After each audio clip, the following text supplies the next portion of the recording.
Paz do Senhor, meus irmãos, minhas irmãs. Voltamos hoje, graças a Deus, com os nossos estudos. E a minha oração é que essa nova leva de estudos venha abençoar você. Venha nos abençoar, trazer crescimento espiritual. Amém? Conhecimento da palavra de Deus, que hoje em dia é uma coisa assim, que a gente tem sentido a necessidade, sabe? De que o povo de Deus conheça a Bíblia. Amém? E nós começamos então com esse estudo sobre a liberdade em Cristo. O que significa isso? É a nossa meditação nesse estudo. Nosso estudo vai estar baseado em Gálatas 5, de 1 a 6, que eu quero ler para você agora, em nome de Jesus. Em Gálatas capítulo 5, versículos de 1 a 6, está escrito: para a liberdade foi que Cristo nos libertou. Por isso, permaneçam firmes e não se submetam de novo a jugo de escravidão. Eu, Paulo, lhes digo que se vocês se deixarem circuncidar, Cristo não terá valor nenhum para vocês. De novo, testifico a todo homem que se deixa circuncidar, que eu mesmo estou obrigado a guardar toda a lei. Vocês que procuram justificar-se pela lei, estão separados de Cristo. Vocês caíram da graça de Deus. Porque nós, pelo Espírito, aguardamos a esperança da justiça que provém da fé.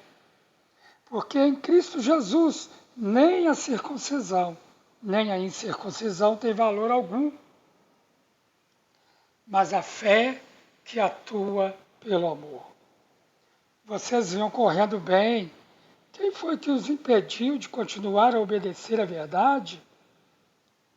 Essa persuasão não vem daquele que os chamou. Um pouco de fermento leveda toda a massa. Tenho confiança no Senhor, de que vocês não mudarão a sua forma de pensar, mas aquele que está perturbando vocês, seja quem for, sofrerá condenação. Amém, irmãos? Então, baseados nessa mensagem, nesta palavra, é que nós vamos dirigir o nosso estudo, se Deus assim o permitir. A minha voz não está muito boa, mas eu pretendo ficar com a voz um pouco mais baixa, porque por causa da enfermidade piorou um pouco as minhas cordas vocais, né? E até que o Senhor possa restaurar novamente, né? A minha voz vai ficar um pouco soprada assim, mas se o Senhor permitir, nós estaremos aqui em nome de Jesus. E aí nos vem então uma pergunta, não uma pergunta, uma afirmação de Jesus. João 8,32, quando Jesus diz: conhecerão a verdade, e a verdade os libertará. Né? Na verdade, Jesus está falando de pecado. Se nós formos em João capítulo 8,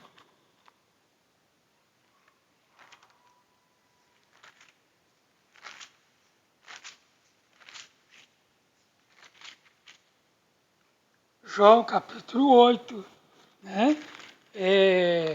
Nós vamos ver que no contexto próximo a este versículo, né? Jesus estava falando aos judeus que haviam crido nele. E Jesus fala assim: olha, se vocês permanecerem na minha palavra, são verdadeiramente meus discípulos. Ou seja, permanecer na palavra de Jesus, que está registrado aqui na Bíblia Sagrada. E aí ele completa: conhecerão a verdade e a verdade os libertará. Quando nós conhecemos a verdade da palavra de Deus, da vontade de Jesus Cristo para as nossas vidas, nós somos libertos, nós vamos sendo libertados cada dia. Os discípulos ou os judeus responderam: ora, nós somos descendência de Abraão, jamais somos escravos de ninguém. Como você pode dizer que seremos livres? Ou seja, nós já somos livres, né? Jesus então respondeu, em verdade lhes digo, que todo o que comete pecado é escravo do pecado. O escravo não fica para sempre na casa. O filho, sim, fica para sempre. Se, pois, o filho os libertar, vocês serão verdadeiramente livres. Né? Então, Jesus nos libertou, e ele fala aqui de pecado. Aí, muita gente confunde isso. Muita gente imagina o seguinte, bem, se Jesus me libertou do pecado, eu agora posso fazer o que eu quiser, eu estou livre do pecado. O pecado não tem poder mais sobre mim, eu posso pecar à vontade. E isso não é uma verdade, tá? Isso não é a verdade. Então, irmão, o que quer dizer essa tal de liberdade em Cristo? Quando nós olhamos para a igreja, nós vimos duas posições extremistas.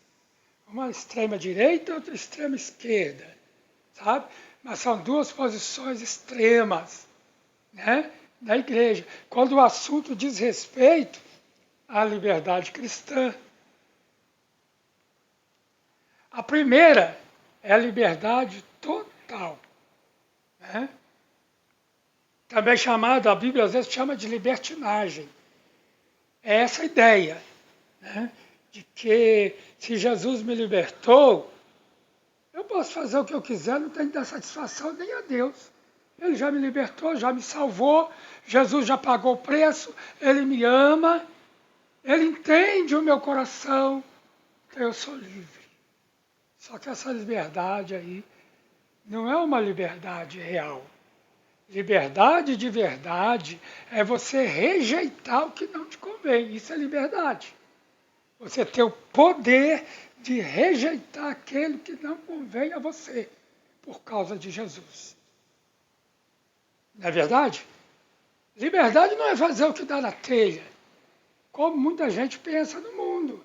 O mundo é assim, as pessoas são insubmissas, as pessoas são não se importam com nada e fazem o que elas pensam. Fazem o que quiser e acham que são livres para isso, que ninguém tem nada com isso. Porque elas são livres. Essa é uma liberdade mentirosa. Isto não é bíblico. A Bíblia não ensina isso. Ok? Né? Essa libertinagem, essa liberdade que eu acabei de dizer aqui, né, liberdade total, que a Bíblia às vezes chama de libertinagem, né, ela ensina que o cristão tem o direito à total independência de atos. Inclusive independência de atos, inclusive da vontade de Deus. Poxa, se Jesus já perdoou, se Jesus já morreu pelos meus pecados e me perdoou, eu não tenho que prestar contas para nada nem para ninguém, né? Então, essa liberdade ensina mais ou menos isso. O cristão tem o direito total à independência de seus atos, porque Jesus já pagou, já perdoou. Inclusive dos seus atos contra a vontade de Deus. A segunda é chamada de liberdade restrita, que nós chamamos também de legalismo. Ok? Legalismo. É o contrário. É aquilo, se a primeira pode tudo, a segunda não pode nada. Gente, nós vemos isso de uma forma tão clara na igreja. Essa segunda liberdade, entre aspas, ela restringe a nossa liberdade, exigindo observância de rituais, né? Ô, irmão, você não pode vestir. Ô, irmã, vestindo roupa de homem, irmã. Vestindo calça comprida, isso é roupa de homem. Deus não concorda com isso, não. Isso é pecado, irmã. Coisas desse tipo. Usos e costumes, né? Modos de falar, de pensar, de adorar. Então, essa liberdade ela restringe a nossa liberdade e exige a observância de rituais. Não, você só pode orar ajoelhado. Você só pode orar, as mulheres só podem orar com um lenço na cabeça. Perdão. Exige isso. Observância de rituais. A presença de Deus só é manifesta quando há aquele êxtase geral no culto. Né? Aí, não, que poder de Deus. Não tem nada a ver. Ela restringe a nossa liberdade, exige observância de rituais, de preceitos, determinadas formas de congregação, de adoração. Mas nós precisamos saber, irmãos, em primeiro lugar, que o Senhor Jesus, Ele conquistou a liberdade para nós. Ele conquistou a liberdade por nós. Sabe por quê? Porque Ele pagou o preço. Ele assumiu o prejuízo. E aí sim, nós podemos ser perdoados. Só há perdão se houver alguém que assuma o prejuízo. Jesus assumiu o prejuízo por nós. Então, Ele conquistou nossa liberdade. E também que essa liberdade envolve uma série de benefícios oferecidos de graça, aceitos pela fé. Né? Primeiro, é isso que eu gostaria de ver com vocês. Primeiro, liberdade do pecado.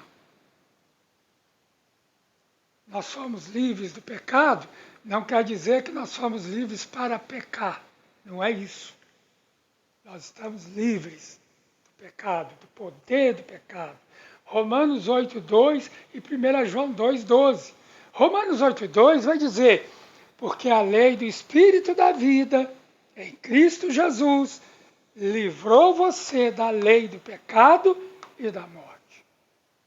Então, irmãos, você está livre, porque Jesus te livrou da lei do pecado e da morte. Completamente livre. E, 1 João, o evangelista diz, filhinhos, eu escrevo a vocês porque os seus pecados são perdoados por causa do nome de Jesus. Os seus pecados são perdoados. Não porque você é bonzinho. Não porque você é um bom cristão. Não porque você tem alguma coisa que outros não têm, sei lá o quê. Não. Os seus pecados foram perdoados, ou os seus pecados são, no presente, né? São perdoados por causa do nome de Jesus. E somente por causa do nome dele. Segundo lugar, libertação do juízo e da condenação. Romanos 8:1, que diz, agora, pois, já não existe nenhuma condenação para os que estão em Cristo Jesus. Você foi livre de toda condenação. Não há mais condenação sobre aqueles que estão em Cristo Jesus. Amém? Terceiro lugar, a libertação do mundo e das trevas, o que a Bíblia chama de cegueira espiritual. Nós fomos libertos do mundo, irmãos. Nós não precisamos concordar com a cultura do mundo, com o sistema do mundo. Né? Nós somos recebemos a libertação do mundo e das trevas. Ele nos libertou do império das trevas e nos transportou para o reino do Filho do seu amor. Né? Ou seja, Jesus nos tirou da cegueira espiritual em que todos nós, sem exceção, vivíamos e nos trouxe para o reino de Deus. João 8,12 e Efésios 5,8. João 8,12 vai dizer, de novo, Jesus lhes falou dizendo, eu sou a luz do mundo. Jesus é a luz do mundo. E que luz é essa? É a luz que ilumina. Luz é para iluminar. Todos aqueles que entregaram a sua vida a Jesus são iluminados pela sua luz. Ou seja, são libertos das trevas, passam a enxergar e ser libertos. Se o Filho vos libertar, verdadeiramente sereis livres. Quem me segue, diz Jesus, não andará nas trevas, só se quiser. Pelo contrário, terá a luz da vida. Ô irmão, Jesus é a luz desse mundo. Jesus quer iluminar você. Sabe? Não faça como nós dissemos lá no início. Não sejam insubmissos à vontade de Deus. Se submetam à vontade de Deus e você terá a luz da vida. Porque em Efésios, o apóstolo Paulo diz, porque no passado vocês eram trevas. Todos nós éramos trevas. Você era trevas. Eu era trevas. Mas agora, tanto eu como você, somos luz no Senhor. Tá? Então nós éramos trevas, você era treva, eu era trevas, nós vivíamos nas trevas, sem enxergar nada, espiritualmente falando. Mas um dia nós tivemos um encontro com Jesus e agora nós somos luz no Senhor. O que nós devemos fazer?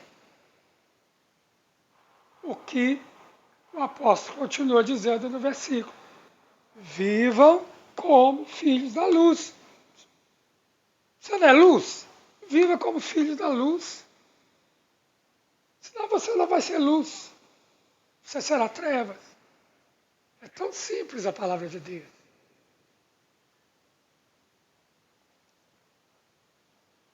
Por hoje nós vamos ficar nesse aqui, ó. Livres de Satanás e do seu poder. Tiago 4,7, que vai dizer, portanto, sujeitem-se a Deus, mas resistam ao diabo, e ele fugirá de vocês. Muita gente por aí tem tentado resistir ao diabo, mas não se sujeitam a Deus. Não vai adiantar de nada. Ele não vai fugir de você. Você quer resistir ao diabo, vencê-lo, né? Quer que ele saia fora, que ele fuja de você? Primeiro lugar, sujeitem-se a Deus. Amém, irmãos? Hoje nós ficamos por aqui. No próximo estudo nós continuaremos a partir daqui, se o Senhor assim o permitir. Que o Senhor te abençoe, te dê uma semana de paz, de alegria, uma semana abençoada em nome de Jesus.